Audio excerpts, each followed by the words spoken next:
है गाइस, तो कैसा गया आपका एग्ज़ाम? आज की ये वीडियो हमारी होने वाली है एक कॉम्पिटिटिव एग्ज़ाम जो कि नाइस यानी national institute of computer education के द्वारा कराए गए एक टेस्ट है जो जिसका नाम है scholarship test for computer education 2022। ये सीज़न 2 है। इसमें ये एग्ज़ाम हुआ है आपका 28 सितंबर 2022 को। सबको गुड विशेस कि आपका रिजल्ट अच्छा बने। I hope that you cleared mostly questions. ठीक है, तो हमारे पास मैथ के सॉल्यूशंस है। मैं आपको पेपर के सॉल्यूशंस देने वाला हूँ। तो चलिए, मैंने बताया भी था आपसे कि पेपर के सॉल्यूशन आपको मैं दे दूँगा। तो यहाँ पे आ गया है हमारा पेपर और हमारे पेपर का सॉल्यूशन भी आपके सामने है। देखिए सॉल्यूशन क्या है। निम्नलिखित में से अभाज्य संख्या कौन है? Which is the prime number in the following. In 4 option दिए गए हैं, इनमें से प्राइम नंबर ढूंढना है। प्राइम नंबर क्या होता है? प्राइम नंबर का मतलब वह संख्या जो खुद से कटे या फिर एक से कटे, वह प्राइम नंबर होती है। अभाज्य संख्या होती है जो किसी और से विभाजित ही ना हो। इन खुद को और एक को इन दो अंकों को छोड़ के किसी से विभाजित ना हो, वो संख्या अभाज्य कहलाती है। तो 16 को देखते हैं पहले। 16 तो भाई 4 से विभाजित होती है, तो 16 तो हमारा नहीं है। 221 लग रहा है, लेकिन नहीं है क्योंकि ये 7 से भी डिवाइड हो सकता है 33 टाइम्स में। ये 373 को डिवाइड करते हैं भाई। 2 से होगा? नहीं होगा। 3 से नहीं होगा। 4 से नहीं होगा। 5 से नहीं होगा। 7 से नहीं होगा। 11 से नहीं होगा। इसको छोड़ते हैं थोड़ा, इससे देखते हैं 437 को। 437 हमारा 437 है। 437 को अगर 19 से भाग दे तो ये पूरा पूरा हमारा कट जाता है। 19 दूना 38, ये बचा 5 57, 19 तियाँ 57। ठीक है, ये 437 भी कट रहा है। इसका मतलब आंसर हमारा क्या होगा? सी 373। अब 373 को आप 1 घंटे 2 घंटे 1 दिन 2 दिन 1 हफ्ता 2 महीना 4 साल 5 साल तक काटते रहिए किसी भी नंबर से। किसी भी एक कोई दुनिया में कोई भी ऐसा होल नंबर एग्जिस्ट नहीं करता है जिससे ये संख्या घट जाए। ठीक है, आगे बढ़ते हैं। यदि 625 इस पर कर्ली लगा हुआ है, इसका मतलब वर्गमूल बोलते हैं, स्क्वायर रूट बोलते हैं। If the square root of 625 is equal to 25, so find the square root of 189। 1089 का स्क्वायर रूट फाइंड करना है। स्क्वायर रूट निकालने का तरीका क्या होता है? अगर नहीं पता है तो बढ़िया है, नहीं पता है तो मैं कहा ली हूँ। चलिए बताता हूँ। इधर दो का पेयर बना लेंगे सीधा। बहुत लोग इसका ट्रिक भी बताते हैं, तो एग्ज़ाम में सारे ट्रिक भूल जाते हैं। एग्ज़ाम में यही मेथड काम आता है। ठीक है, सीधा मेथड लगाइए, किसी ट्रिक की ज़रूरत नहीं पड़ेगी आपको। ठीक है, 10 है तो देखिए कि किस संख्या का स्क्वायर करें कि 10 के पास पहुंच जाए। तो 1 का करेंगे 1 रहेगा, 2 का करेंगे 4 रहेगा, 3 का करेंगे 9 आएगा, 4 का करेंगे 12, 4 का करेंगे 16 आ जाएगा। इसका मतलब 3 का करते हैं हम लोग। तो चलिए 3 तरीके 9, 10 में से 9 घटा देंगे और इन दोनों को उतार लेंगे। देखिए जब भी उतरता है यहाँ पे तो पेयर उतरता है। इस साइड से पेयर बनाते हैं 2 का। ठीक है, 2 का अगर नहीं बने तो 1 का बना लेंगे। ठीक है, अब इन दोनों को जोड़ देते हैं। इन दोनों को क्या करते हैं? जोड़ के नीचे लिख देते हैं 3 3 6। अब यहाँ पे कोई ऐसी संख्या हमें लिखनी है जिसका स्क्वायर करने पर 9 आता हो। ठीक है, तो 3 का स्क्वायर करने पर 9 आएगा और 7 का स्क्वायर अगर करें, 7 का स्क्वायर करें तो कितना आ जाएगा? 49। और 49 के एंड पर पॉइंट पर क्या है? 9 है। तो यहाँ पर 3 रखेंगे या फिर 7 रखेंगे? तो 3 को रखते हैं। 3 3 9, 6 3 18। ये कट गया। इसका मतलब जब 3 मिल ही गया था हमें, तो 7 को रखने की ज़रूरत ही नहीं पड़ी। 33 का ही आंसर दिया है। जी हाँ, बिल्कुल दिया है। ऑप्शन नंबर सी सही है सबका, 33। अगर ये लगाए हैं तो आपका बिल्कुल ये आंसर सही होगा। ये एकदम एग्जैक्ट आंसर है। क्वेश्चन नंबर 2 हमने क्या कर लिया? सॉल्व कर लिया पूरा। क्वेश्चन नंबर 2 मतलब क्वेश्चन नंबर 37। अब क्वेश्चन नंबर 38 की तरफ बढ़ते हैं, यानी क्वेश्चन नंबर 3 की तरफ बढ़ते हैं। तो क्वेश्चन नंबर 3 है, तो क्वेश्चन नंबर 37 क्या है? डेसिमल का जोड़ है। डेसिमल का जोड़ हम लोग कैसे करेंगे सब सीखेंगे, सब बढ़िया है। ठीक है, डेसिमल का जोड़ करने के लिए हम लोग पहले इसमें डेसिमल को काउंट करते हैं। 1 2 3 4 और 5। 5 डेसिमल है, 5 लगा लेते हैं। 5 डेसिमल हमने लगा लिया। अब डेसिमल के इधर वाले अंक लिख लेते हैं हम लोग। सब लोग इधर वाले अंक लिख लिए। 6 0 6 0 0 6 0 0 0 6 एंड 1 6 6 एंड 6। अब डेसिमल के इधर वाले अंक लिख लेते हैं। 0 0 0 0 0 एंड एक 1 बचा है, 1 लिख लेते हैं। और यहाँ डेसिमल क्या है, इधर 0 हो जाएगा, इधर 1 है इधर 0 है, ठीक है। अब 6 6 12, 6 6 12 1, 13 6 6 12 1, 13 6 1 7 1 8 और ये 1, यानी कि 1.8332 है इसका आंसर। अब देखते हैं कि कहीं दिया है 1.8332, तो जवाब मिलेगा यस सर दिया है, ये ऑप्शन नंबर सी सही होगा सबका। 1.8332 किसने किसने ऑप्शन नंबर सी लगाया है कमेंट करके ज़रूर बताएं, ठीक है। अब क्वेश्चन नंबर 4 की तरफ बढ़ते हैं, यानी क्वेश्चन नंबर 39 की तरफ बढ़ते हैं। क्वेश्चन नंबर 39 का आंसर देखते हैं क्या है। 25a² माइनस 16b² का मान क्या होगा। कभी कभी तो मैं ये सोच रहा हूँ इस क्वेश्चंस को देख के एग्जामिनर कौन है, किसने ये पेपर बनाया है, इतना आसान क्वेश्चन भी एग्जाम में देते हैं, कंपटीशन के हिसाब से बेचारे को देना चाहिए। तो चलिए ये बहुत ही आसान क्वेश्चन है। यहाँ पर क्या लगाएंगे, जो बच्चे पढ़े हैं वो बच्चे जानते होंगे। a² माइनस b² का फॉर्मूला क्या होता है, एक कोष्टक में जोड़ दीजिए, एक कोष्टक में घटा दीजिए, एक कोष्टक में जोड़ दीजिए। तो यही हम लोग करने वाले हैं। क्या है 25a² का मान क्या है 5a², 25a² है तो 5a का ही बड़ा करेंगे तो 25a² होगा, ठीक है। b का मान क्या है, b का मान क्या है 4b²। अब लिखते हैं, ये मैंने 5 और 4 क्यों लिखा है, यहाँ पे थोड़ा समझना है कि ये 5 और अगर इसको 5 को बाहर निकालते हैं तो ये स्क्वायर है, जैसे इसको बाहर निकालेंगे तो ये स्क्वायर इस पर भी आएगा, ये स्क्वायर इस पर भी आएगा। इस पर 5 का स्क्वायर होगा तो कितना हो जाएगा 25 हो जाएगा, ए का स्क्वायर होगा तो ए हो जाएगा। इसका मतलब 25a² हमारा ए नहीं है, बिल्कुल भी नहीं है। 5a² और 4b² ए और बी हैं। तो चलिए बीच में माइनस का साइन है तो हम लोग एक कोष्टक में इन दोनों को जोड़ देते हैं, 5a माइनस 4b, और एक कोष्टक में मतलब एक कोष्टक में इसको घटा देते हैं और एक कोष्टक में इन सबों को जोड़ देते हैं। बस यही है हमारा आंसर। कहीं आंसर दिख रहा है 5a minus B 5a plus 4b, ये मतलब डी आंसर हमारा बिल्कुल करेक्ट होगा। किन किन लोगों ने डी आंसर लगाया है कमेंट सेक्शन में लिखना ना भूलें। तो हम लोग आ गए हैं क्वेश्चन नंबर 5 पे। क्वेश्चन नंबर 5 यानी क्वेश्चन नंबर 40। तो क्वेश्चन नंबर 40 क्या है, एक आयताकार, हिंदी वालों के लिए एक आयताकार खेत की लंबाई तथा चौड़ाई क्रमशः 31.26 मीटर तथा 28.32 मीटर है, तो परिमाप ज्ञात कीजिए। अगर इसी क्वेश्चन को आप लोग हिंदी में सुनना चाहते हैं तो इंग्लिश में सुनना चाहते हैं तो इंग्लिश वालों के लिए देखिए, the length and breadth of a rectangular field is 31.26 meters and 21.32 meters respectively, so find its parameter. Parameter या परिमाप का फॉर्मूला क्या होता है हम आपको बताते हैं कि 2 गुणे कोष्टक में लंबाई प्लस चौड़ाई, लंबाई और चौड़ाई को जोड़ दीजिए और 2 से गुणा कर दीजिए, परिमाप निकल जाएगा। परिमाप होता क्या है तो चलिए बना लेते हैं। किसी भी चीज़ का परिमाप क्या होता है,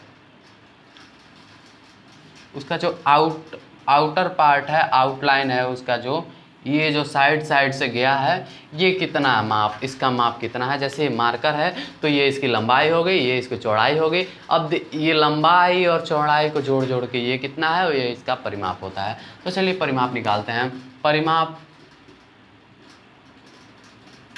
बराबर होता है 2 लंबाई प्लस चौड़ाई।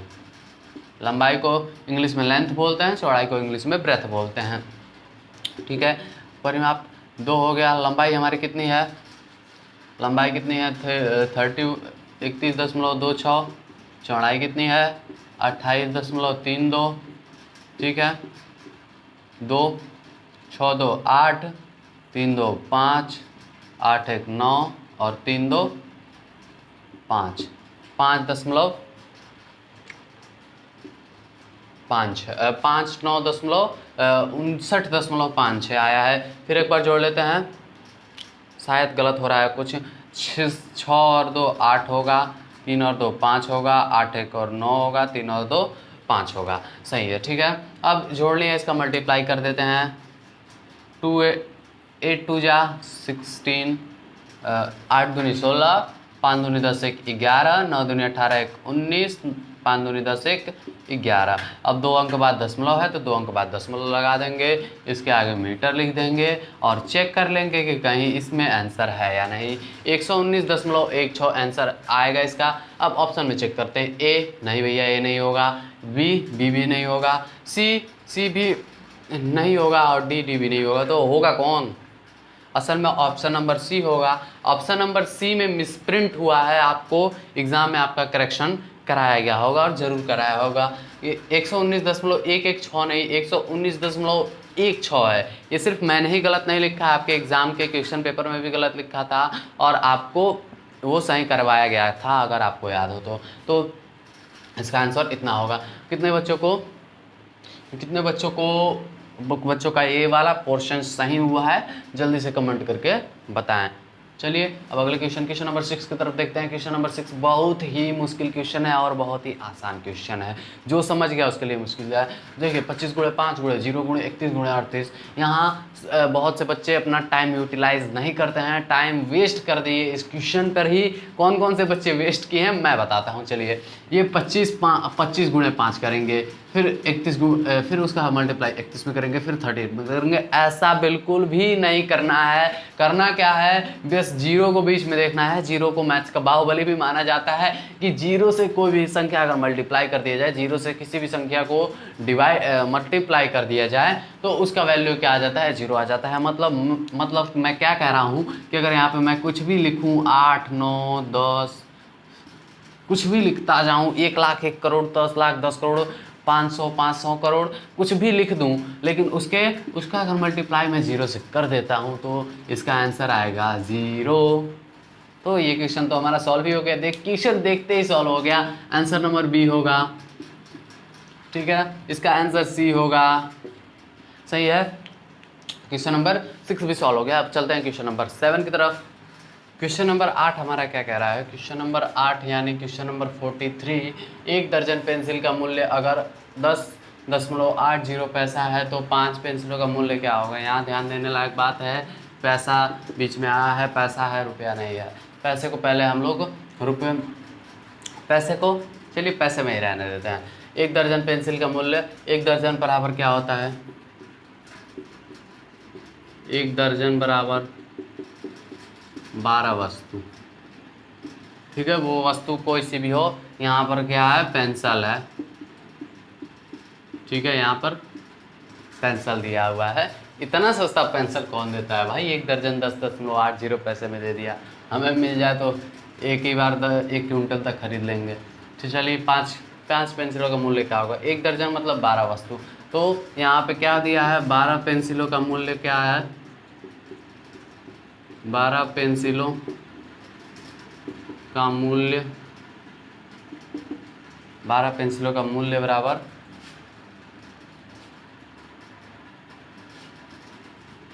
कितना है, 10.80 पैसा, ठीक है। एक पेंसिल का मूल्य क्या होगा, एक पेंसिल का मूल्य क्या होगा, एक पेंसिल का मूल्य क्या होगा। देखिए अगर मैं बात करूं कि आपको 10 रुपये में 5 चॉकलेट्स दी जाती हैं तो एक चॉकलेट का रेट बताइए, तो आप सिंपली बोलेंगे कि एक चॉकलेट का रेट 5 रुपये होगा। कोई इसमें बड़ी बात थोड़ी ना है। तो इसमें भी कोई बड़ी बात नहीं है। 5 रुपये आपने मतलब 2 रुपये होगा एक चॉकलेट का। अगर 10 रुपये में आपको 5 चॉकलेट दी जाती है तो एक चॉकलेट का मूल्य कितना होगा, 2 रुपये होगा। ये कैसे निकाला आपने, 2 रुपये होगा, ये सबको पता है, लेकिन कैसे होगा ये किसी को नहीं पता। यहाँ पर वही लगाना है। कैसे होगा, तो हमने 5 से 10 में भाग दे दिया, ठीक है। तो हम इसमें भी भाग दे देते हैं। 10.80 है तो भाग दे देते हैं 12 से, ठीक है। यहाँ पर एक और दिक्कत आ गई, ये डेसिमल की। डेसिमल से बिल्कुल भी घबराना नहीं है। देखिए अगर ऊपर डेसिमल है नीचे डेसिमल नहीं है तो फटाक से डेसिमल लगाइए और जितने अंक है उतने 0 लिख दीजिए। उसके बाद इस डेसिमल को काट दीजिए, उसके बाद शुद्ध अंक लिख दीजिए यहाँ पर, ठीक है। 1200 ये हमारा आ गया, ठीक है। अब 0 से डबल 0 है, 1 0 से 1 0 घटा, 108 120 किससे कटेगा ये, 108 और 120। 120 को 4 से काटते हैं, 4 3 12 30, इसे भी काटते हैं, 4 दूनी 27, 27/30 सही है। चलिए अब 27/30 को 3 से काटते हैं, 3 9 पे 30, 3 9 27, 3 9 पे 30, 3 9 27। एक पेंसिल का मूल्य कितना आएगा? 0.9 रुपीज़ आएगा। ठीक है, अभी आंसर नहीं आया है। 0.9 रुपीज़ किसका है? एक पेंसिल का मूल्य है। अब पाँच पेंसिलों का मूल्य पूछा है, इसीलिए 5 पेंसिलों का मूल्य बराबर 0.9 इंटू 5, 9 पंजे 45, यानी 4.50 रुपये, यानी 4.5 रुपये में 5 पेंसिल्स आपको मिल जाएंगे। सही है, चलिए बिल्कुल सही है। क्वेश्चन हमारा सॉल्व हो चुका है। क्या है? 8वां क्वेश्चन है। तो चलिए हम लोग बढ़ते हैं अब 9वां क्वेश्चन। तो हम लोग आ चुके हैं क्वेश्चन नंबर 9 पे। क्वेश्चन नंबर 9 हमारा क्या कह रहा है? क्वेश्चन नंबर 9 से थोड़ा टफ क्वेश्चन किया है एग्जाम वाले ने। क्वेश्चन नंबर 9 को पढ़ते समझते हैं कि क्या बोल रहा है क्वेश्चन नंबर 9। तो चलिए, कोई धन वार्षिक साधारण ब्याज की दर से 6 वर्ष में 651 रुपये तथा 9 वर्ष में 714 रुपये हो जाता है, तो ब्याज की दर क्या होगी? यानी an amount becomes 651 rupees at simple interest in 6 years and 714 rupees at simple interest in 9 years. Then find the rate of interest. तो ब्याज की दर क्या होगी? ये ब्याज की दर फाइंड हमें करनी है। तो चलिए, सवाल जैसे दिया है वैसे ही लगाते हैं हम लोग। चलिए, माना मूलधन हमें नहीं पता है, कोई धन है जो बढ़ रहा है, कोई लड़का है जो बढ़ रहा है और उस लड़के का हमें नाम नहीं पता है। तो मैथमेटिक्स में कुछ भी चीज़ ऐसी नहीं है जो हमें नहीं पता है। जो नहीं पता है उसे हम क्या बोल देते हैं कि माना धन बराबर x रुपीज़। ठीक है, जो कुछ नहीं पता है उसको x मान लेते हैं हम लोग। तो सिंपली हमने x मान लिया। अब x मानने के बाद हम लोग क्या करेंगे? x + 6 वर्ष का साधारण ब्याज। ठीक है, 6 वर्ष में इतना हो जाता है। ठीक है, तो 6 वर्ष का साधारण ब्याज क्या हो रहा है? x + 6 वर्ष का साधारण ब्याज क्या हो जाएगा हमारा? 651 रुपये। अब x और 9 वर्ष में 714 रुपये हो रहा है, तो x + 9 वर्ष का साधारण ब्याज कितना होगा हमारा? 914 रुपये। ठीक है, नहीं 714 रुपये, 714 रुपये इतना हो गया। चलिए आगे बढ़ते हैं कि अब आगे हमें क्या करना है। घटाने पर अगर इसको माइनस किया जाए x + 9 में से x + 6 को, तो कितना आएगा? x + 3 वर्ष का साधारण ब्याज बराबर 63/3, 63 रुपये ही करेंगे। अतः 6 वर्ष का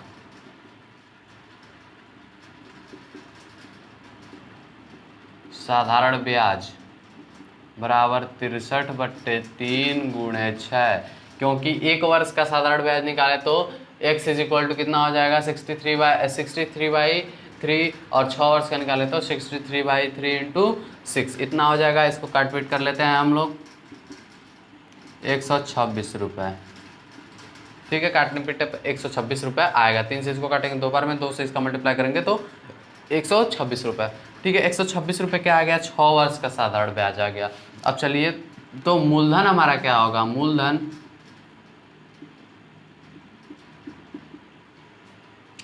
भाई क्या आ रहा है हमारा? साधारण ब्याज 126 रुपये है, साधारण ब्याज 126 रुपये है, x + 6 वर्ष का। ठीक है, तो मूलधन क्या होगा? मूलधन को हम लोग कहते हैं 65 - 126, ये हमारा मूलधन हो जाएगा। भाई ये 6 वर्ष का साधारण ब्याज इतना है और x + 6 वर्ष का साधारण ब्याज इतना है, तो अगर इसमें से इसको माइनस कर देते हैं हम लोग, 6 वर्ष का साधारण ब्याज मिल जाएगा। मूलधन क्या होगा हमारा? 525 रुपये। मूलधन 525 रुपये आ गया। अब मूलधन 525 रुपये आ गया, तो अब दर का इसमें फॉर्मूला लगा देते हैं। दर बराबर क्या होता है? साधारण ब्याज × 100 बटे मूलधन गुणे समय। साधारण ब्याज है हमारे पास 6 वर्ष का। साधारण ब्याज देख पा रहे हैं कितना है, 126 रुपये गुणे 100। मूलधन कितना आया है हमारा, 525 रुपये और गुणे 6। ठीक है, अब इसको थोड़ा काट पीट कर देते हैं हम लोग। इसको कट पीट करने पर कितना आ रहा है, 6 से 126 को काट देंगे, 6 एकम 6, 6 दूना 12, 21 बार में कट जाएगा। कितना आ जाएगा, 2100। 2100 बटा 525, 2100 बटा 525। 525 को इससे 25 से काटते हैं इसको, 25 दूना 50, ठीक है, और 25 एकम 25, ठीक है। इससे भी 25 से काट देते हैं, कितना आ जाएगा, इसे अगर 25 से काटे तो कितना आ जाएगा, 25 अठे 200 और 25 चौको 100, 25 चौको 100, 25 अठे 200 और 10, ठीक है, इतना आ गया। अब 21 से 84 काटेंगे तो 4 बार में, इसका मतलब दर बराबर क्या होगी, दर बराबर 4 वर्ष हो 4% होगी। 4% कहीं दिया है, जी हाँ, ऑप्शन नंबर सी हमारा 4% दिया है, इसका मतलब ऑप्शन नंबर सी बिल्कुल करेक्ट होगा। ऑप्शन नंबर सी बिल्कुल करेक्ट होगा। ये तो हमने देख लिया क्वेश्चन नंबर 9। अब क्वेश्चन नंबर 10 की तरफ चलते हैं। क्वेश्चन नंबर 9 का सॉल्यूशन 10 में आ गया है, ये सॉल्यूशन आ गया है, ठीक है भाई।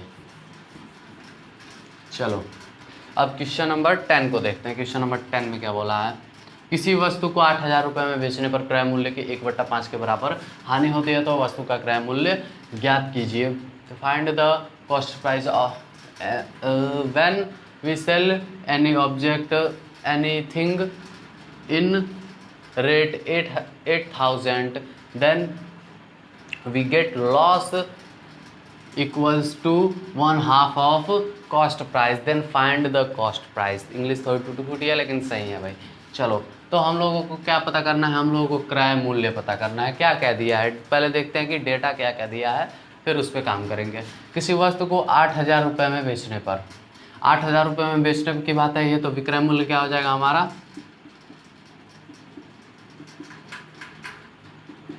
मूल्य कितना हो जाएगा 8,000 रुपये। विक्रय मूल्य या सेलिंग प्राइस 8,000 रुपये आ गया। क्रय में बेचने पर क्रय मूल्य के 1/5 के बराबर हानि होती है। देखिए क्रय मूल्य के 1/5 के बराबर हानि होती है।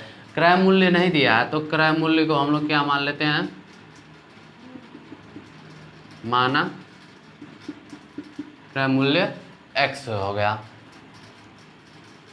हानि मतलब x/5। x के 1/5 के बराबर हानि हो रही है, मतलब x × 1/5 = x/5। इतना हानि हो रहा है। हानि इतना बराबर क्या है हमारा, हानि बराबर क्या होता है, क्रय मूल्य माइनस विक्रय मूल्य। हानि का ये होता है, देखिए भाई बेचने की चीज़ है, बेचना और ख़रीदना। अगर आप ज़्यादा में ख़रीदते हैं और कम में बेचते हैं, जैसे आपने 10 रुपये का मोबाइल ख़रीदा और 8 रुपये में उसे बेच दिया, तो आपका विक्रय मूल्य 8 रुपये हो गया, क्रय मूल्य 10 रुपये हो गया। मतलब ख़रीदा तो 10 रुपये में, बेच दिया 8 रुपये में, तो हानि हो गई हमारी 2 रुपये की, 2 रुपये हमारा लॉस में चला गया। तो वही होता है कि बेचने वाली चीज़ को हम लोग विक्रय मूल्य में डाल देते हैं, खरीदने वाले को क्रय मूल्य में डाल देते हैं। और देखिए इससे सबको पता है कि हम खरीदेंगे ज़्यादा में और बेचेंगे कम में तो हमारी हानि होगी। तो वही तो यहाँ पे दिया गया। अब इसी को सॉल्व कर लेना है। x यहाँ है, 5 यहाँ पे डिवाइड में है, तो यहाँ पे मल्टीप्लाई कर देंगे, x - 8,000, ठीक है। इसको करेंगे तो कितना आएगा, 5x - 8,000। अब 5x को इधर ला दीजिए, x - 5x = -8,000, ठीक है। इसको इधर ले जाइए, ये आएगा -4x = -8,000। माइनस से माइनस कैंसिल, ये यहाँ पे x = क्या आ जाएगा, 4 को उधर ले जाएंगे तो 8,000/4, और सॉरी रुक जाइए, यहाँ पे 40 अगर यहाँ पे करें तो यहाँ 5x × 5 का x मल्टीप्लाई करें तो 5x आ गया। अब 5 का 8,000 में भी मल्टीप्लाई करेंगे तो हमारा आ जाएगा 40,000। थोड़ी सी मिस्टेक हो गई है, यहाँ पे 8,000 की जगह पे 40,000 आ जाएगा हमारा, ठीक है। यहाँ पे भी 40,000। अब 4 से 40,000 में डिवाइड करेंगे तो आंसर हमारा आ जाएगा 10,000, मतलब 10,000 रुपये आंसर आ गया। यानी हमारे क्वेश्चन नंबर 9 और क्वेश्चन नंबर 10 सॉल्व हो चुके हैं। अब बढ़ते हैं क्वेश्चन नंबर 11। क्वेश्चन नंबर 11 पर चलते हैं। क्वेश्चन नंबर 10 तक सॉल्व कर लिया, क्वेश्चन नंबर 11 पे चलते हैं हम लोग। क्वेश्चन नंबर 11 यानी क्वेश्चन नंबर 46। आपके क्वेश्चन पेपर में इसका मार्क 46 है और 12 का मार्क 47 है, लेकिन मैं जिस क्रम से करा रहा हूँ उस क्रम में ये 11वां प्रश्न है। तो चलिए, प्रथम 6 अभाज्य संख्याओं का औसत क्या होगा। औसत का फॉर्मूला क्या होता है?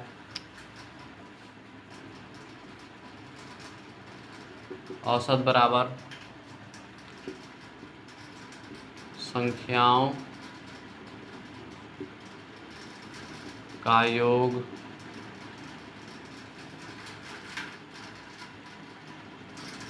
बटा संख्याओं की संख्या, ये औसत का फॉर्मूला होता है, ठीक है। संख्याओं का योग बटा संख्याओं की संख्या मतलब sum of numbers and number of numbers, ठीक है। प्रथम 6 अभाज्य संख्याओं का औसत क्या होगा? What is the average of first 6 prime numbers. Prime number क्या होता है मैंने पहले ही वीडियो में बता दिया था, ठीक है, पहले ही क्वेश्चन में था शायद। ठीक है, 6 अभाज्य संख्या मैं लिख लेता हूँ। तो प्रथम अभाज्य संख्या क्या होगी हमारी? 1 बिल्कुल भी नहीं होगी। पहले देखिए 0 बिल्कुल भी नहीं होगा। 1 बिल्कुल नहीं होगा। 2 भी नहीं होगा। फिर 3 भी नहीं होगा। प्रथम अभाज्य अभाज्य संख्या पूछा है ना, तो प्रथम अभाज्य संख्या 0 नहीं होगा, 1 नहीं होगा, डायरेक्ट 2 हो जाएगा, ठीक है। प्रथम अभाज्य संख्या 2 हो जाएगा, 2 के बाद 3 हो जाएगा, 3 के बाद 5 हो जाएगा, 5 के बाद 7 हो जाएगा, 7 के बाद 11 हो जाएगा, 11 के बाद 13 हो जाएगा, ठीक है। कितनी संख्या? 6 संख्याएँ हो गई हमारे। 6 के बाद 6 संख्याएँ तो 6 नीचे लिख देंगे, जोड़ लेंगे इनको। 11 और 13 कितना होता है? 11 और 13 होता है हमारा 24, 24 और 7 होता है 24 और 7 21, 21 5 36, 36 3 39, 39 2 41, 41 बट्टे 6, 41 बट्टे 6, 6 छिक्के 36, 36 5 बचेगा, दशमलव लगा देंगे, ठीक है। 50 आएगा, 6 अट्ठे 48, ठीक है। 6.8 है हमारा आंसर आ रहा है, 6.8। इसका मतलब बी ऑप्शन बिल्कुल सही होगा आपका। चलिए क्वेश्चन नंबर 12 करते हैं। थोड़ा लंबा चौड़ा क्वेश्चन पूछा है, फेंका है बहुत। यदि किसी कार्य को ए तथा बी मिलकर 15 दिनों में करते हैं, ए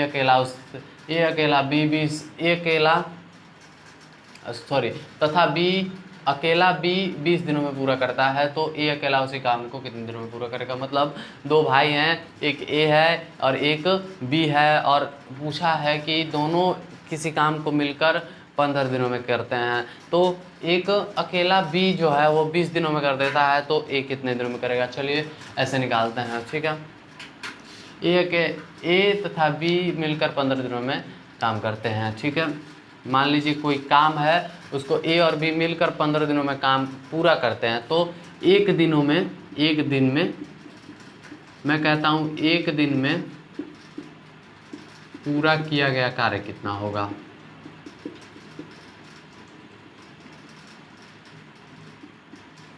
तो भैया एक दिन में पूरा कार्य किया गया कार्य 15 दिन होगा, 1/15 होगा, ठीक है। वो कार्य को 15 दिनों में करते हैं, ठीक है। तो एक दिन में वो कितना करेंगे? तो 1/15 दिन में करेंगे। देखिए ए प्लस बी मिलकर 15 दिनों में करते हैं, ठीक है।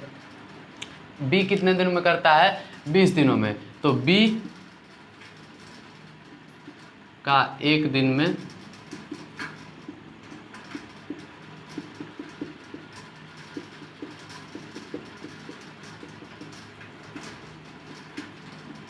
ठीक है, बी एक दिन में कितना काम करेगा? 20 काम, 1/20 काम करेगा, ठीक है। चलिए हम लोग बोलते हैं, और मान लीजिए ए कितना करता है, ए का तो हमें फाइंड करना है, तो जो फाइंड करता ना रहता है हम उसको सिंपली एक्स मान लेते हैं। तो अगर हम करें 1/20 plus 1/x is equal to 1/15, ठीक है। 1/x ये ए द्वारा किया गया एक दिन में काम है, ये हमने मान लिया है। हम लोग कुछ जब पता नहीं होता है तो x मान लेते हैं, ठीक है। इतना आया तो हमारा 1/x कितना हो जाएगा भाई, तो 1/15 माइनस 1/20 हो जाएगा। इसका एलसीएम कितना हो जाएगा, 15 और 20 का एलसीएम 16 होता है। 15 और 20 का एलसीएम कितना होगा, 16 होगा। और 15 चौको 60 माइनस 20 तिहाई 60, 1/60, ठीक है। अकेले ए द्वारा किए गए, मतलब 1/x का वैल्यू कितना आ रहा है, 1/60 आ रहा है। तो इधर से x की वैल्यू कितनी आ जाएगी हमारी, 60 आ जाएगी। मतलब अकेले ए अकेला उस कार्य को हमारा 60 दिनों में पूरा करेगा। तो हमने क्वेश्चन नंबर 12 यानी क्वेश्चन पेपर में आपके 47वें क्वेश्चन तक हम लोग कर चुके हैं। अब चलिए 48वें, 49वें और 50वें क्वेश्चन को भी कर लेते हैं। मैथमेटिक्स से हमने 12 क्वेश्चन कर लिया। अब 13वें क्वेश्चन पे चलते हैं। 13वां क्वेश्चन मतलब आपके क्वेश्चन पेपर में क्वेश्चन नंबर 48 है। 48 क्या है कि 4 किलोमीटर प्रति घंटा की चाल से अमित अपने घर से चलकर अपने दुकान पर नियत समय से 10 मिनट पहले पहुंचता है। यदि वह 3 किलोमीटर प्रति घंटा की चाल से चले तो 10 मिनट देर से पहुंचता है। उसके घर से दुकान की दूरी कितनी है, घर से दुकान की दूरी क्या है। एक लड़का है जिसका नाम है अमित, वो अपने घर है, मम्मी ने भेजा पापा को टिफ़िन दे आओ, टिफ़िन लेके गया पापा के पास। और पापा के पास गया तो उसने कुछ टूटे फूटे उल्टे शब्दों में बोला, सीधा नहीं बोल पाया कि घर से दूरी सीधा नहीं बोल पाया। उसे बस ये पता, किसी ने बता दिया है कि भैया तुम यहाँ, पापा ने बोला कि तुम तो 10 मिनट पहले पहुँचा है, ठीक है। और फिर उधर से आया तो मम्मी ने बोला कि 3 किलोमीटर प्रति घंटा की चाल से चले तो 10 मिनट देर से पहुंचता है। और मम्मी ने बोला है उसे कि बाबू अगर तुम 4 किलोमीटर प्रति घंटा की रफ्तार से चलोगे तो 10 मिनट पहले ही पहुंच जाओगे, और 3 किलोमीटर प्रति घंटा की रफ्तार से चलोगे तो 10 मिनट बाद में पहुंचोगे। ऐसा उसकी मम्मी ने बोला, उसे यही पता था। ये अपने पापा से जाकर बोला पापा, और पूछा कि पापा मुझे ये बताइए कि उसके घर से दुकान की दूरी कितनी है, मेरे घर से दुकान की दूरी कितनी है। अमित अपने पापा से पूछ रहा है कि ठीक है। तो इस क्वेश्चन को सॉल्व करते हैं। कोई अमित नाम का व्यक्ति हो एग्ज़ाम में तो गुस्सा मत होइए, क्योंकि ये क्वेश्चन है, ठीक है। क्वेश्चन के ऑप्शन नहीं दिए हुए हैं।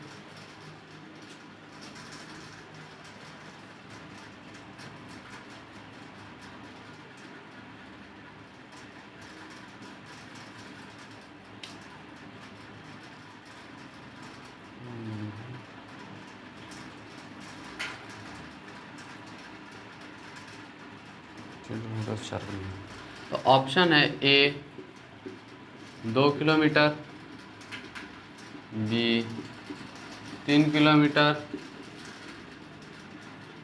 सी 4 किलोमीटर और डी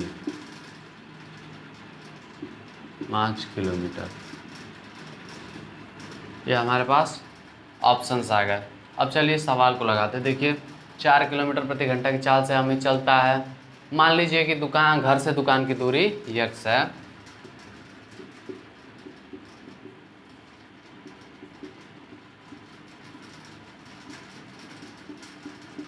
माना घर से दुकान की दूरी कितनी है, x किलोमीटर है।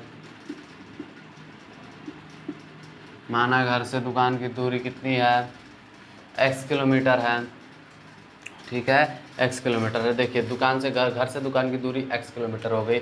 यहाँ पे चाल दे दिया हुआ है, यदि चाल बराबर 4 किलोमीटर प्रति घंटा हो तो समय बराबर कितना हो जाएगा, x/4 घंटा। क्योंकि समय बराबर होता है दूरी बट्टा चाल, तो दूरी हमारी x किलोमीटर है और चाल क्या है 4 किलोमीटर है, तो समय क्या हो जाएगा x/4 घंटा। इसी तरह लिख दें, यदि चाल बराबर 3 किलोमीटर प्रति घंटा हो तो समय बराबर x/3 3 घंटा लग रहा है। अब देखें समय अंतराल कितना है, मतलब उसको कुछ समय कितना लग रहा है। तो देखिए 10 मिनट पहले 10 मिनट बाद में, दोनों को ऐड कर लेते हैं, 10 मिनट पहले 10 मिनट बाद में, अतः उसको कितना समय लगा, 20 मिनट लगा। और सारा डाटा तो हमें घंटे में दिया हुआ है, तो 20 मिनट को घंटे में बदल देते हैं। देखिए 1 घंटे में कितना मिनट होता है, 60 मिनट होता है। तो 60 मिनट में कितना घंटा होगा, 101/60 घंटा होगा। तो 20 मिनट में कितना घंटा होगा, 20 मिनट में घंटा होगा 20/60 यानी 1/3 घंटा होगा। ठीक है, 20 मिनट बराबर 1/3 घंटा। अब दूरी पूछा है, चलिए 1/3 घंटा 10 समझ जाता है। यदि हम इसको घटा दें, देखिए ये इधर x/3, ये ज़्यादा, यहाँ पे चाल इसकी कम है, यहाँ पे चाल इसकी अधिक है। ऊपर वाले में चाल अधिक है तो समय कम लग रहा है, नीचे वाले में चाल कम है तो समय अधिक लग रहा है। तो अधिक वाले समय को यहाँ पे लिख लेते हैं x/3 x/4। x/3 में से x/4 को घटाने पर क्या 1/3 आना चाहिए, जी बिल्कुल आना चाहिए। तो यहाँ पे क्या लिखते हैं, 12 3 चौक 12, 4x 4 3 12, 3x x/12 is equal to कितना 1/3, x इज इक्वल टू 4 घंटा। ये हमारा सवाल हो चुका है सॉल्व। फिर से एक बार देख लीजिए, अमित है, अमित नाम का कोई व्यक्ति है, अमित नाम का कोई लड़का है। अमित अपने घर से निकलता है तो उसकी माँ बोलती है, बेटा अगर तुम 4 किलोमीटर प्रति घंटा की रफ्तार से पापा की दुकान पे जाते हो, पापा का टिफिन लेके, तो तुम समय से 10 मिनट पहले पहुंच जाओगे। और अगर 3 किलोमीटर प्रति घंटा की रफ्तार से जाते हो तो क्या होगा, समय से 10 मिनट देर से पहुँचोगे। ठीक है, और तो वो लड़का जाता है, तो लड़के इस समय के बहुत ही इंटेलिजेंट हो रहे हैं, तो उसने अपने पापा से पूछ ही लिया कि घर से दूरी कितनी है बताइए। तो घर से दूरी ऐसे हम लोग निकाल लेंगे, 2 किलोमीटर, माना घर से दुकान की दूरी x किलोमीटर है। यदि चाल 4 किलोमीटर हो तो समय बराबर x/4 घंटा। समय यदि चाल 3 किलोमीटर प्रति घंटा हो तो समय बराबर x/3 घंटा। समय अंतराल कितना हमारा 20 मिनट, दोनों को जोड़ लेंगे। ठीक है, समय कुल समय कितना लगा हमारा 20 मिनट लगा है। ठीक है, और 20 मिनट बराबर होता है 20/60 आवर्स, मतलब 1/3 घंटा। और अगर हम लोग इसमें से ये अधिक वाले में से इस कम को माइनस कर दे तो कितना आना चाहिए, 1/3 आना चाहिए। तो वही मैंने किया, उस इक्वेशन को बिठा उठा के 4 घंटा लिख दिया। अतः आपका ऑप्शन नंबर सी बिल्कुल भी सही हो जाएगा। जिसने अपना नंबर सी लगाया है उसका सवाल बिल्कुल सही है। लगभग हम लोग अंतिम क्वेश्चन की तरफ पहुँच चुके हैं। क्वेश्चन नंबर हमारा 14 है और इसके बाद 15 आएगा। चलिए क्वेश्चन नंबर 14 या फिर क्वेश्चन नंबर 49, 14 या 49, आपके क्वेश्चन पेपर में 49 है और मेरे क्वेश्चन पेपर में ये 40 है। चलिए ठीक है, किसी जनपद में रहने वाले व्यक्तियों की संख्या 64,000 है। यदि यह संख्या, यहाँ पे देखिए ये कुछ मिसप्रिंट हुआ था आपके पेपर में, आपके एग्ज़ाम में इसको सही कराया गया होगा और सही करा के इसको कुछ इस तरह का शेप दिया गया होगा। पेपर बनाने वाले की ये गलती थी, मतलब पेपर प्रिंट करने वाले की, एडिट जो करता है उसकी गलती, बनाने वाले की गलती नहीं थी। ठीक है, ये ऐसा था, वार्षिक दर से बढ़ती है तो 3 वर्ष बाद जनपद में रहने वाले व्यक्तियों की संख्या क्या हो, कितनी होगी। ये सवाल तो है हमारा चक्रवृद्धि ब्याज से। चक्रवृद्धि ब्याज अगर लगाने आता है तो ठीक है, नहीं लगाने आता है तो मैं साधारण ब्याज से ही आपको बता सकता हूँ। ठीक है, चलिए किसी जनपद में रहने वाले व्यक्तियों की संख्या 64,000 है। 64,000 को हम लोग मूलधन यदि मानते हैं, यदि यह संख्या 1/2 वार्षिक दर से बढ़ती है, ये इसको दर मान लेते हैं हम लोग। ठीक है, चलिए, और 3 वर्ष ये हमारा आ गया। तो चलिए ये चक्रवृद्धि ब्याज है, हर वर्ष ये वार्षिक दर से बढ़ती है, इसका मतलब हर वर्ष बढ़ती है। ठीक है, 1/2% हर वर्ष, हर साल बढ़ जाती है। तो अब पहले साल की जनसंख्या देखें तो क्या होगी,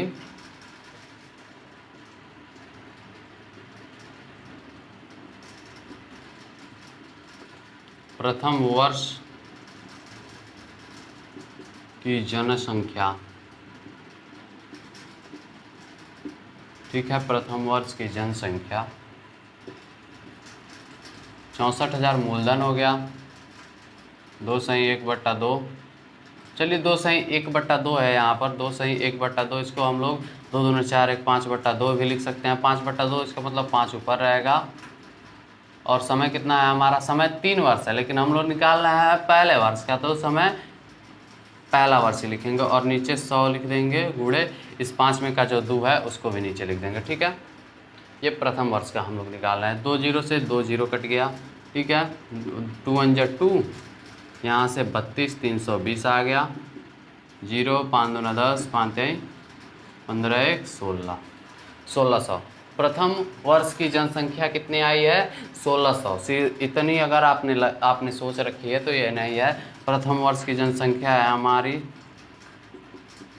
प्लस 1600। ठीक है, 2 2 6 5। प्रथम वर्ष की जनसंख्या इतनी आ गई। ठीक है, प्रथम वर्ष 1 वर्ष बाद 65,600 जनसंख्या हमारी हो जाती है। अब चलिए 2 वर्ष बाद देखते हैं कितनी होती है।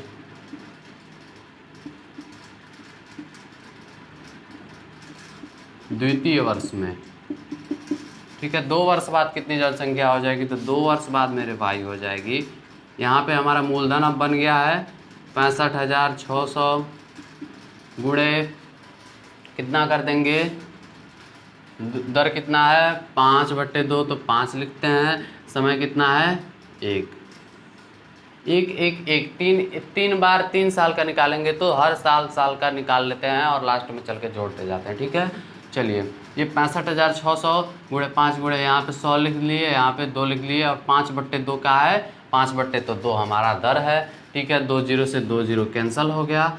2 2 1 जा 2 2 3 जा 6 2 2 जा 4 2 8 जा 16। ये 328 आ रहा है हमारा। 328 का 5 में मल्टीप्लाई कर देते हैं तो कितना आ जाएगा? 8 5 40 5 2 10 4 14 5 3 15 1 16। अब ये भी हमारे द्वितीय वर्ष का नहीं है, तो द्वितीय वर्ष का क्या हो जाएगा? द्वितीय वर्ष की जनसंख्या हमारी क्या आ जाएगी? 65,600 प्लस 1640। इसको जोड़ लेते हैं हम लोग। 0 4 6 6 12 5 1 6 1 7 और ये 6 67,240 द्वितीय वर्ष में आ गई। अब हम लोग तृतीय वर्ष में चलते हैं, मतलब तीसरे वर्ष में, इन थर्ड ईयर। ठीक है, तृतीय वर्ष में हम लोग चले गए। क्या मूलधन है हमारा? 67240 इंटू, ठीक है, रेट क्या है 5 इंटू समय 1 है, यहाँ पे 100 5/2 था, यह 2 आ गया। 0 से 0 कैंसिल हो गया। 2 से 2 अंजा 2 2 3 6, फिर 2 3 6, फिर 2 छक्के 12, फिर 2 दूना 4। ठीक है, 5 दूना 10 5 छक्के 30 1 31। ठीक है, 5 3 15 3 18 5 3 15 3 18 5 3 15 15 और 1 16। यहाँ पे नीचे 10 है तो 1 0 से 1 0 कैंसिल हो जाएगा। साधारण ब्याज क्या आ गया हमारा 21। तो तीसरे वर्ष में जनसंख्या कितनी हो जाएगी? 1681। अगर आप लोग ये सोचते हैं तो ये बिल्कुल भी गलत है। तीसरे वर्ष में जनसंख्या हमारी हो जाएगी 67240 प्लस 1681। इसको ऐड करते हैं तो जो लास्ट में आंसर आता है वही हमारी जनसंख्या होगी। 1 8 4 12, ठीक है, 6 2 8 7 1 8 और ये 6, मतलब 68,821 लोग बन जाएंगे। 68,821 कहीं आ रहा है, कुछ मिस्टेक हुआ है जोड़ने में। 68,921 आ रहा है, 821 नहीं है। फिर एक बार जोड़ के देख लेते हैं हम लोग। 1 आ गया, 8 4 12 आ गया, 6 2 8 1 9, यहाँ पे 9 रहेगा। मैंने जोड़ने में गलत किया है, ये मेरी गलती है। 68,921 जनसंख्या हो जाएगी 3 वर्ष के बाद। तो ये ऑप्शन नंबर सी आपका बिल्कुल ही करेक्ट है। चलिए क्वेश्चन नंबर 14 तो हमने कर लिया। अब लास्ट क्वेश्चन जो बचा है, लास्ट क्वेश्चन को भी कर लेते हैं जल्दी से। तो भाई लोग, ये हमारा लास्ट क्वेश्चन होने वाला है, क्वेश्चन नंबर 15। मेरे सीरीज में क्वेश्चन नंबर 15, आपके में क्वेश्चन नंबर 50। तो चलिए इसको सॉल्व करते हैं। इस सॉल्व करने से पहले इस क्वेश्चन को 2-3 बार, 4 बार, 5 बार पढ़ लेंगे। इतना बार पढ़िए, कितना भी बार पढ़िए, लेकिन एग्जाम के समय देख कर आपको पढ़ना चाहिए था। ठीक है। तिमाही परीक्षा में एक विद्यार्थी 30 अंक प्राप्त करता है तथा 12 अंकों से फेल हो जाता है। ओह, बड़े ही दुख की बात है उस विद्यार्थी के लिए, लेकिन अभी हम इसको पास करा रहे हैं। ठीक है, चिंता मत लीजिए। इसी परीक्षा में दूसरा विद्यार्थी 40% अंक प्राप्त करता है तथा न्यूनतम अंकों से 28 अंक अधिक लेकर पास हो जाता है। इसी चूतिए ने इसका अंक चुराया है। ठीक है। तो परीक्षा में अधिकतम अंक हम पूछा है क्या है, परीक्षा में अधिकतम अंक पूछा है क्या है, परीक्षा में अधिकतम अंक क्या है, मतलब maximum marks in the examination. तो चलिए हम लोग मान लेते हैं अधिकतम यक्स। देखिए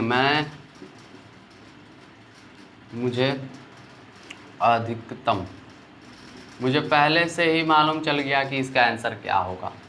आपको भी मालूम चल गया है, बस सोचिए क्या होगा। यक्स होगा। ठीक है। अधिकतम अंक या क्या होगा हमारा, यक्स हो जाएगा। ठीक है। अब भाई इसने कितने पाया है अंक, 30/100 यक्स। इस वाले ने, पहले वाले विद्यार्थी ने कितना पाया है, 13/100 यक्स।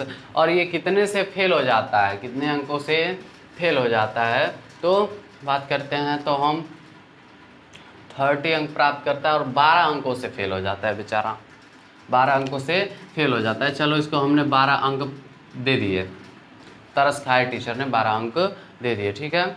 12 अंक क्यों दिए, क्योंकि हमें यहाँ पे बैलेंस बराबर करना है सवाल को लगाने के लिए। देखिए जैसे आपके पास 3 रुपये, आपके बड़े भाई के पास 4 रुपये हैं, अरे 5 रुपये हैं, और दोनों के पास 5-5 रुपये होने चाहिए। ठीक है, बाजार में जाने के लिए। तो आपने पापा से 2 रुपये और मांग लिए, बराबर हो गया। तो आपने 2 रुपये ऐड किए, कम था लेकिन ऐड किए। तो ऐसे ही हमें बैलेंस बराबर करना है। तो यहाँ पर इसका 12 नंबर कम हो रहा था तो 12 नंबर जोड़ दिया, ये भी खुश।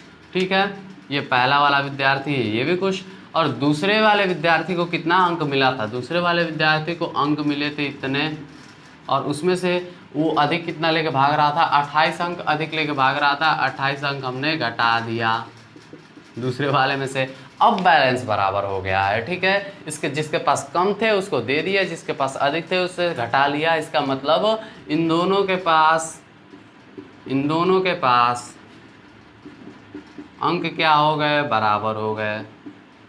तो मैंने वही लिख दिया, इन दोनों के पास अंक बराबर हो गए। भाई पापा ने जब 2 रुपये दे ही दिए, या फिर 3-5 था, उससे 1 रुपये ले लिए, 4 बराबर हो गए। तो जब बराबर हो गए तो बराबर को लिख दिया मैंने। अब इसी को टेढ़ा मेढ़ा उल्टा पुल्टा कर देंगे हम लोग। चलिए 30x/100 minus 40/100 x is equal to, ये 12 इधर है, उधर जाएगा तो माइनस में हो जाएगा। ठीक है, ये कितना हो जाएगा नीचे, यहाँ पे देखिए 30 है, यहाँ पे 40 है, 30 में से 40 घटाएंगे तो -10x/100 is equal to minus 28 और 12 को जोड़ देंगे तो 40 हो जाएगा। 28 और 12 को जोड़े तो 40 हो गया। ठीक है, चलिए अब ये वाला 100 को उधर ले जाते हैं। ये देखिए डिवाइड में उधर जाएगा तो मल्टीप्लाई में हो जाएगा, is equal to -40 × 100 x is equal to, यहाँ से माइनस माइनस दोनों कट जाएंगे, ये x इधर, ये 10 इधर, मल्टीप्लाई में इधर जाएगा तो डिवाइड में हो जाएगा। 40 × 100/10। अब 10 से किसी एक को काट दीजिए, इसे ही काट दीजिए, ये 10 40 बार में कट जाएगा, 10 बार में कट जाएगा 100। ये आंसर कितना आ जाएगा आपका 400। इसका मतलब अधिकतम अंक हैं आपके 400। आंसर नंबर बी बिल्कुल सही हो जाएगा। तो 15 के 15 क्वेश्चन कर लिया है। जिनके क्वेश्चन किसके कितने क्वेश्चन सही हुए कमेंट सेक्शन में ज़रूर लिखे है, और हमारे चैनल को सब्सक्राइब कर लें, ताकि अगर आपसे कोई भी डाउट हो अगर आगे आपको, तो आप कमेंट के माध्यम से हमारे पास तक पहुंचा दें। मैं आपके डाउट को सॉल्व करने की पूरी कोशिश करूंगा और उसकी वीडियो आपको मिल जाएगी। ठीक है, तो मिलते हैं अगले वीडियो में। देखते रहिए हमारे चैनल को और सीखते रहिए मैथमेटिक्स। और हाँ, ये एक बात कि आपको सिर्फ मैथमेटिक्स पोर्शन के ही सॉल्यूशन मिले हैं, बाकी जो जीके और इंग्लिश पोर्शन वाला है वो आपको रिज़ल्ट डिस्ट्रीब्यूशन मतलब 25 सितंबर 2022 को रिज़ल्ट आपको मिल जाएगा। और रिज़ल्ट मिलते ही आपको उन जो भी बचे क्वेश्चंस है उनका सॉल्यूशन आपको मिल जाएगा। ठीक है, जैसे आज एग्ज़ाम ख़त्म होते ही आपको सॉल्यूशन मिल गया, वैसे रिज़ल्ट मिलते ही आपको उन क्वेश्चंस के भी सॉल्यूशन मिल जाएंगे।